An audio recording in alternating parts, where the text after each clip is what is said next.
Hello everyone, স্থানাঙ্ক ব্যবস্থার রূপান্তর। এই ভিডিওতে আমরা যে টপিকটি নিয়ে আলোচনা করব সেটি হচ্ছে স্থানাঙ্ক ব্যবস্থার রূপান্তর। ক্লাসউইজ ক্যালকুলেটর ব্যবহার করে কোনো বিন্দুকে কার্তেশীয় থেকে পোলারে এবং পোলার থেকে কার্তেশীয় স্থানাঙ্কে রূপান্তর করা যায়। ধরা যাক √3,1 বিন্দুকে পোলার স্থানাঙ্কে রূপান্তর করতে হবে। প্রথমেই হোম কি প্রেস করে ক্যালকুলেট অ্যাপ সিলেক্ট করতে হবে। এরপর ক্যাটালগ কি প্রেস করে ক্যাটালগ মেনু থেকে অ্যাঙ্গেল কোড সেকজা অপশনটি সিলেক্ট করতে হবে। সেখান থেকে রেক্ট টু পোলার অপশনটি সিলেক্ট করলে স্ক্রিনে পোল লেখাটি আসবে। এরপর √3,1 ইনপুট দিয়ে ব্রেকেট ক্লোজ করে এক্সিকিউট কি প্রেস করলে আমরা পোলার স্থানাঙ্কে বিন্দুটির মান পেয়ে যাব।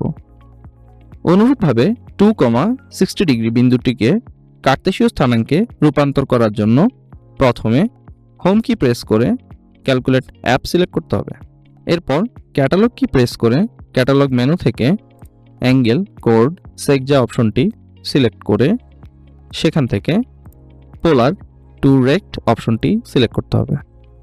এরপর 2,60 ইনপুট দিয়ে ব্রেকেট ক্লোজ করে এক্সিকিউট কি প্রেস করলে আমরা সমাধান পেয়ে যাব।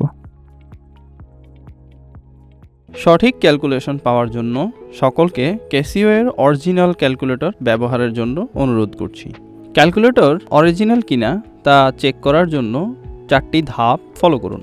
প্রথমে ক্যালকুলেটরের হোম বাটন প্রেস করে হোম স্ক্রিনে যেয়ে সেটিংস বাটন প্রেস করলে একটি কিউআর কোড জেনারেট হবে। তারপর সেটি স্মার্টফোনের মাধ্যমে স্ক্যান করতে হবে এবং লিঙ্কে ক্লিক করতে হবে। লিঙ্কটি ক্যাসিও ওয়েবসাইটে নিয়ে যাবে। সেখানে স্ক্রল করে নিচে গিয়ে চেক লেখাটির উপরে ক্লিক করতে হবে। সর্বশেষে যদি নীল টিক চিহ্নটি দেখায় তাহলে বুঝতে হবে ক্যালকুলেটরটি অরিজিনাল। ভিডিওটি দেখার জন্য সকলকে ধন্যবাদ।